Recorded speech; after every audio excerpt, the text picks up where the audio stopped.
बच्चों, मैं डॉक्टर ओम प्रकाश कुमार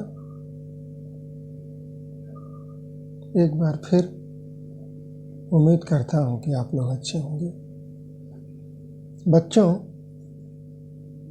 कल पेंटेड ग्रे वेयर कल्चर के कुछ बिंदुओं को हमने लिया था अध्ययन के लिए।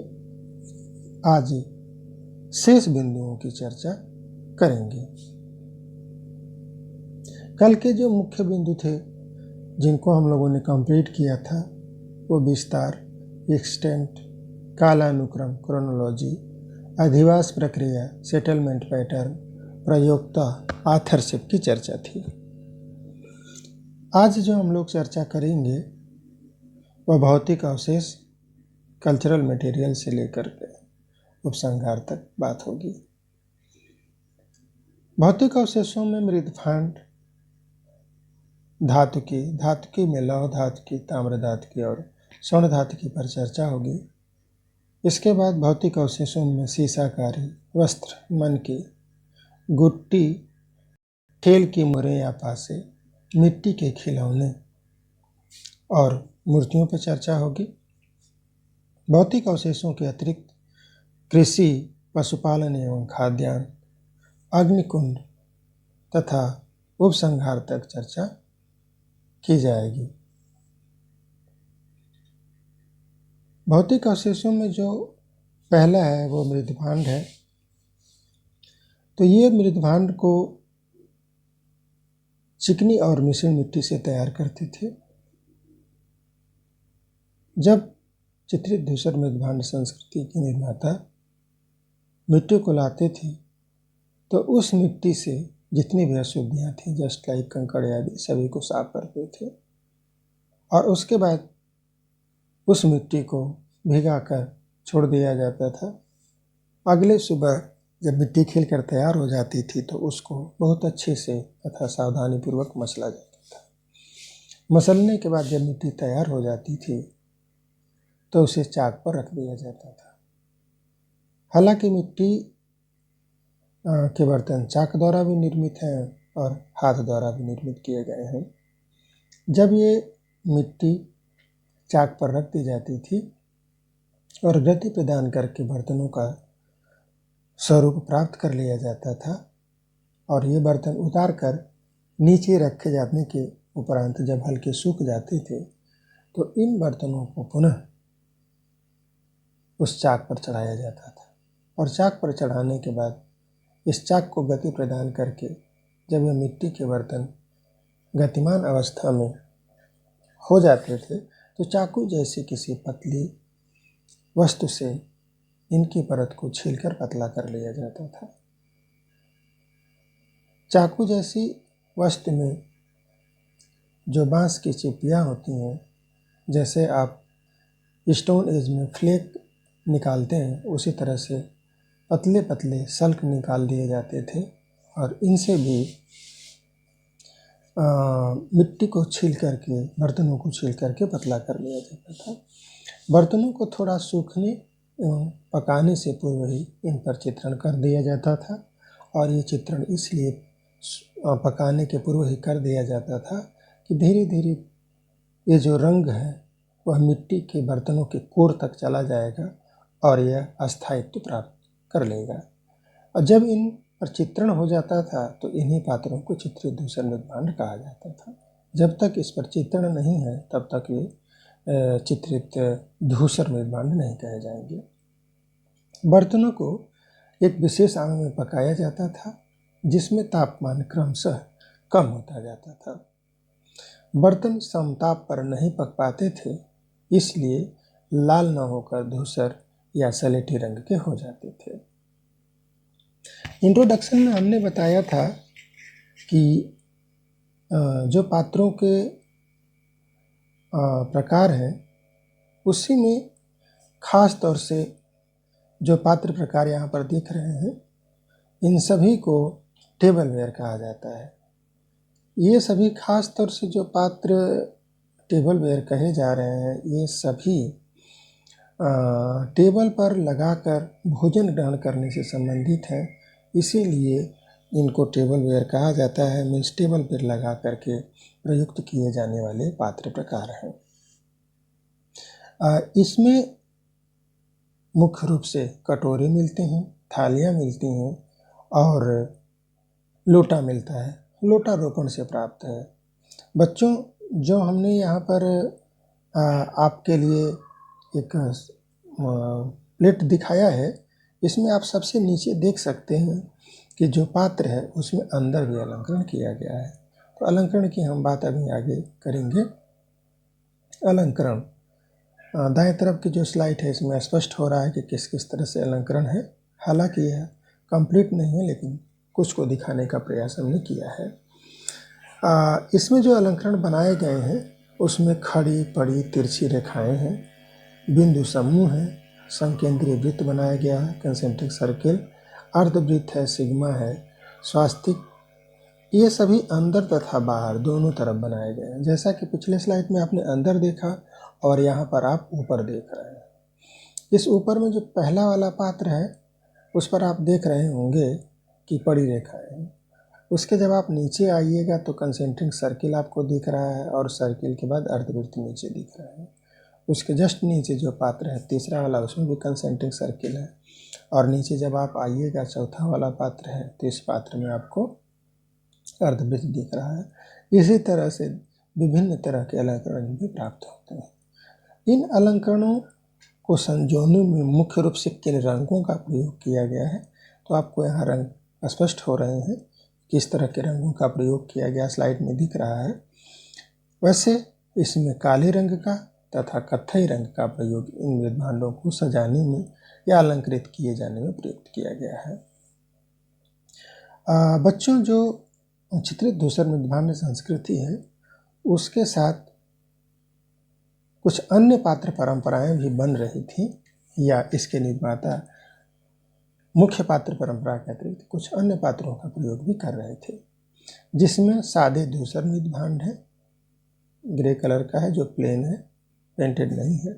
फिर कृष्ण लोहित मृदभांड है, इसको आप जानते हैं कि एक तरफ यह लाल होता है और एक तरफ अंदर काला होता है।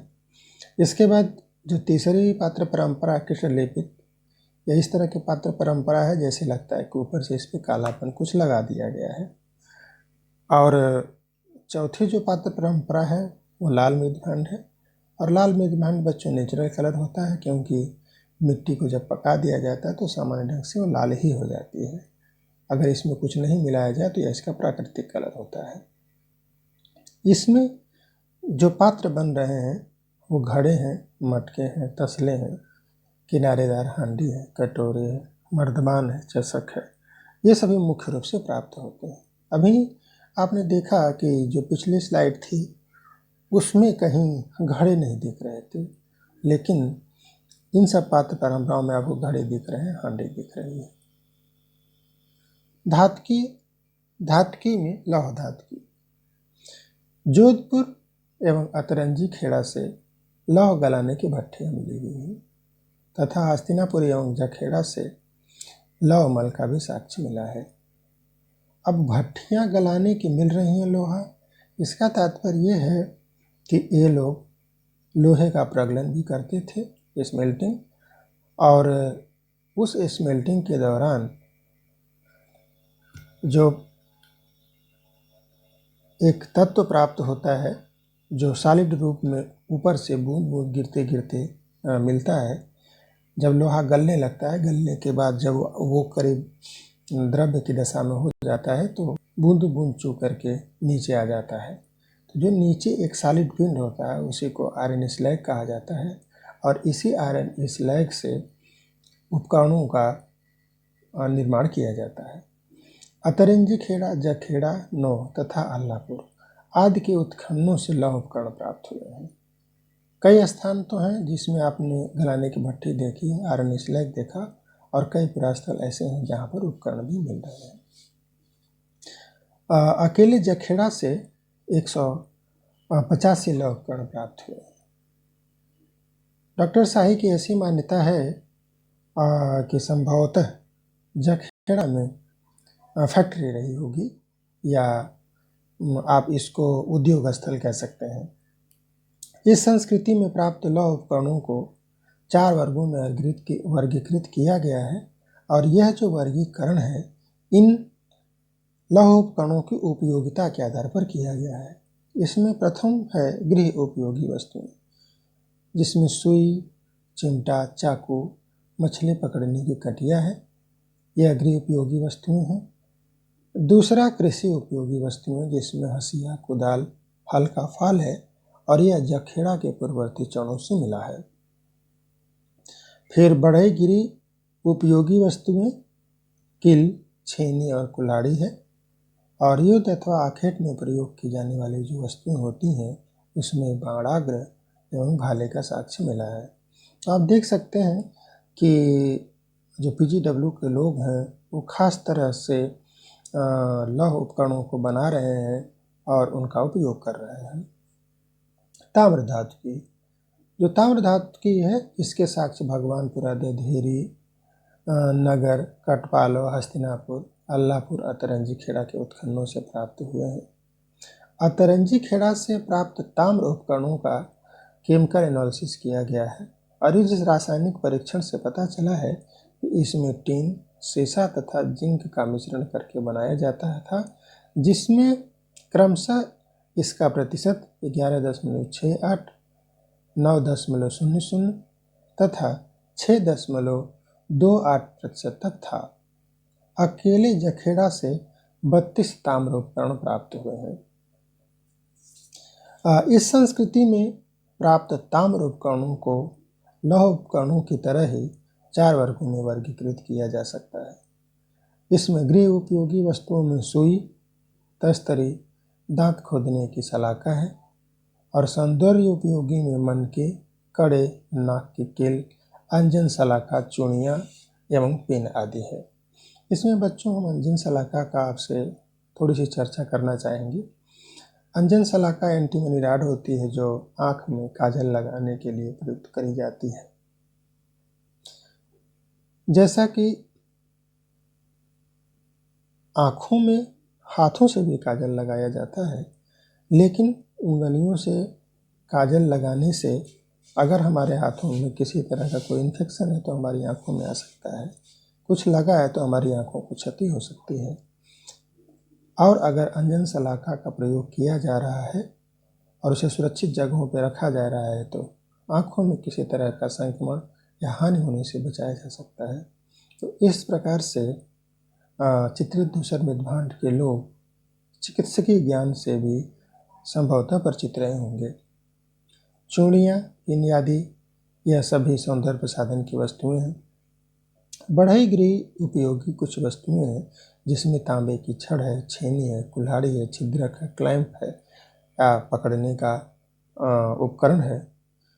इसके साथ ही युद्ध अथवा आखेट की कुछ वस्तुएं हैं जिसमें तांबे के बाणाग्र की गणना की जा सकती है। स्वर्ण धातु की, जखेड़ा से 9 स्वर्ण धातुएं प्राप्त हुई हैं और इसको बनाने में तांबा तथा चांदी का मिश्रण किया जाता था और मिश्रण करके एक नई धातु बना ली जाती थी जिसे स्वर्ण के रूप में प्रयुक्त किया जाता था। चित्रित धूसर मृदभांड संस्कृति से मिलने वाला स्वर्णकारों द्वारा प्रयुक्त किया जाने वाला बंकनर स्वर्णकारी का उत्तम उदाहरण है। बच्चों, मैंने आपके लिए एक वर्तमान स्वर्णकार द्वारा बंकनर के प्रयोग का चित्र यहाँ पर प्रस्तुत किया है।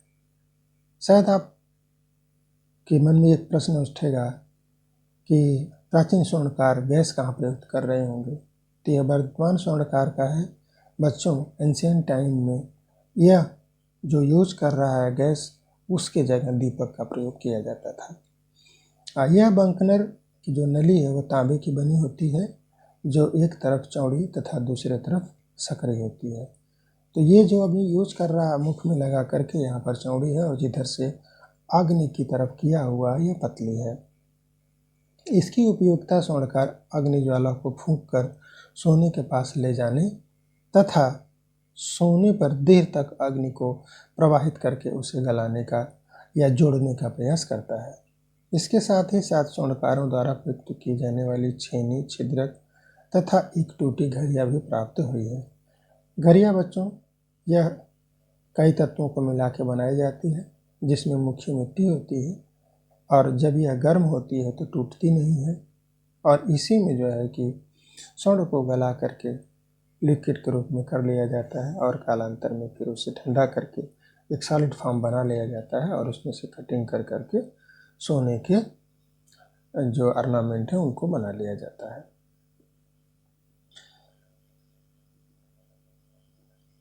स्वर्ण धातु के बाद सीसाकारी है। शीशे का प्रमाण हस्तिनापुर, जखेड़ा, अतरंजी खेड़ा आदि पुरास्तरों से मिला है। हस्तिनापुर से शीशे की 2 चूड़ियाँ मिली हैं। जखेड़ा से सड़क निर्माण में चूड़ियों का प्रयोग किए जाने का साक्ष्य मिला है और शीशे के मनके आदि भी मिले हैं। बच्चों, हस्तिनापुर में शीशे की चूड़ी मिली है, इसका तात्पर्य है कि शीशे का ये लोग प्रयोग कर रहे हैं। और जखेड़ा में एक सड़क मिली है जिसमें मिट्टी के बर्तनों, मिट्टी तथा शीशे की चूड़ियों के मिश्रण से बनाया गया है। इसका तात्पर्य है कि यहाँ पर जो शीशा था वह प्रचुर मात्रा में प्रयोग में था और जिसके साक्ष्य ये चूड़ियाँ हैं। यतः शीशाकारी भी इनके समय का एक विकसित जो है कि प्रौद्योगिकी थी। वस्त्र, हस्तिनापुर और अतरंजी खेड़ा के मृदभांडों पर सूती वस्त्र की छाप प्राप्त होती है। तो बच्चों, बर्तनों पर सूती वस्त्र की छाप प्राप्त होना मतलब क्या है इसका? इसका तात्पर्य यह है कि जब बर्तनों को गतिमान अवस्था में चाक पर चाकू या बांस की पतली फट्टियों से छील लिया जाता था तो उनके जो कोर होता था, ऊपर का जो हिस्सा होता था, अंदर का जो हिस्सा होता था, वो खुरदुरा हो जाता था, स्मूथ नहीं रहता था। तो बर्तनों को स्मूथ बनाने के लिए सूती कपड़ों को हल्का गीला कर लिया जाता था और गतिमान अवस्था में बर्तनों के अंदर तथा बर्तनों के ऊपर लगा करके थोड़ा थोड़ा उसे चिकना करने का प्रयास किया जाता था, जिसकी वजह से सूती वस्त्रों की छाप बर्तनों पर पड़ जाती थी, जिसका प्रमाण अतरंजी खेड़ा और हस्तिनापुर से मिला है। हस्तिनापुर और अल्लाहपुर से लोहे की सुई मिली है और अल्लाहपुर से कपड़े में लगाने वाले पिन प्राप्त हुई है। जखेड़ा से मिली मानव मूर्ति में एक स्त्री मूर्ति को शाही साड़ी पहने हुए मानते हैं। मीन्स क्या है बच्चों? बर्तनों पर सूती वस्त्रों की छाप मिल रही है, हस्तिनापुर अल्लाहपुर से सुई मिल रही है और जखेड़ा से जो मूर्ति मिलती है उसमें एक स्त्री मूर्ति है जिसको साड़ी पहने हुए बताया जा रहा है। इसका तात्पर्य यह है कि पूर्ण रूप से वस्त्र ये लोग प्रयोग कर रहे थे, जिसका प्रमाण इन साक्ष्यों के आधार पर माना जा सकता है। मनके तांबे, पाषाण, हाथी दांत, सीपी, मिट्टी और शीशे के थे। इसमें जो पाषाण है उसमें सेमी प्रेशियस स्टोन्स का प्रयोग किया जा रहा था, जिसमें जैस्पर है, चाल्डिसनी है, सिलखड़ी जिसको आप कहते हैं। उसके साथ ही जैसे सीपी का, मिट्टी का, ये जो मनकाएँ हैं सामान्य ढंग से इनका भी प्रयोग हो रहा था। गुट्टी, खेल की मुहरें, पासे, मिट्टी के खिलौने और कुछ मूर्तियाँ। आलमगीरपुर से एक गुट्टी मिली है। नौ तथा मथुरा से खेल की मुहरें या पासे मिले हैं। नौ से प्राप्त खेल की जो मुहरें हैं वो काले रंग से चित्रित हैं, जबकि मथुरा से प्राप्त मुहर दूसर तथा लाल रंग की हैं और पक्की मिट्टी की कुछ चिप्पियाँ भी प्राप्त हुई हैं। आलमगीरपुर से मिट्टी के ऐसे खिलौने मिले हैं जिनको रस्सी बांधकर खींचा जा सकता है।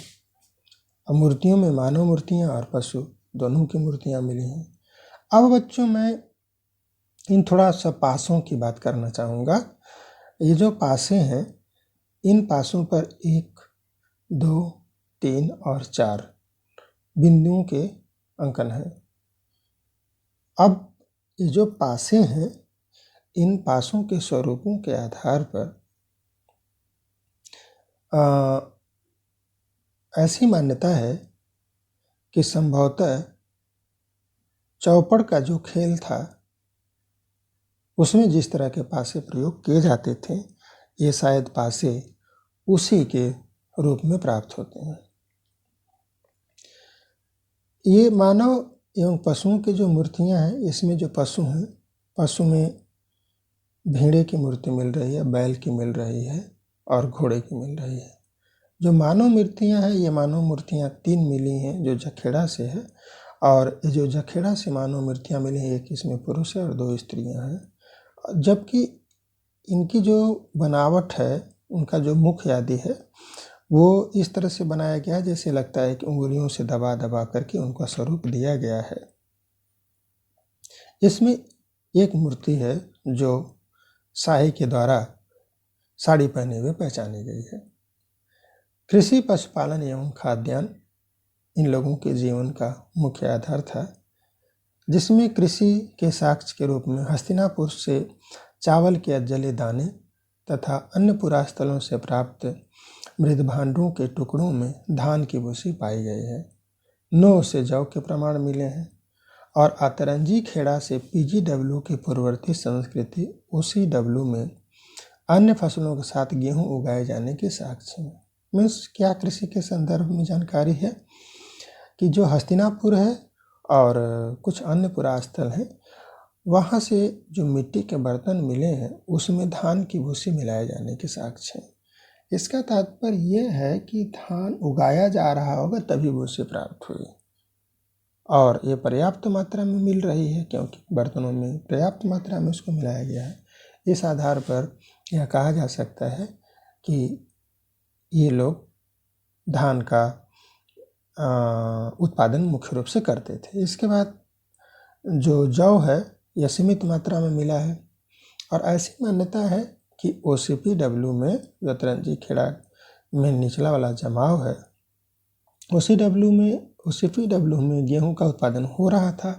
तो गेहूं का उत्पादन OCPW में हो रहा था, या गेरू कलर की जो पाठ परंपरा है उस संस्कृति में हो रहा था, तो अतरंजी खेड़ा उसके बाद विकसित हुई थी।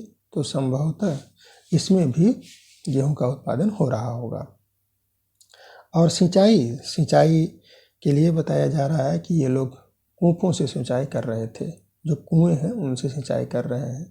लेकिन संभव है कि अगर किसी एंशिएंट वाटर चैनल के पास वो कृषि किए हैं तो उससे भी सिंचाई जरूर कर सकते हैं। पशुपालन, गाय बैल की हड्डियां इनके आवासों से प्रचुर मात्रा में प्राप्त होती हैं, और हस्तिनापुर से भेड़, भैंस, सूअर तथा घोड़े की हड्डियां मिली हैं, और अतरंजी खेड़ा से पालतू बकरी तथा कुत्ते की हड्डियां मिली हैं।